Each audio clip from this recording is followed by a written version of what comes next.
सक्षम police times news 112 सक्षम जनतेचा आवाज।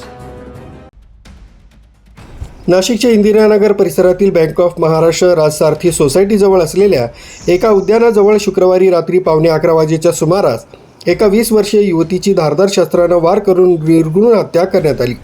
या घटनेमुळे परिसरात एकच खळबळ उडाली आहे। वैष्णवी आवारे वय 20 असं या मृत युवतीचं नाव आहे। प्राथमिक माहितीनुसार वैष्णवी ही या परिसरात पेइंग गेस्ट म्हणून राहत होती। एकतर्फी प्रेमातून हा खून करण्यात आला असावा असा संशय व्यक्त केला जातोय।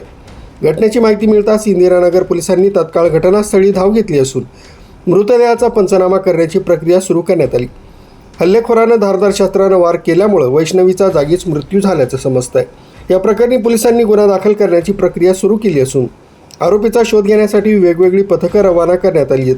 पुढील तपास इंदिरानगर पोलीस करीत आहेत। न्यूज ब्युरो सक्षम पोलीस टाइम्स न्यूज 112 नाशिक।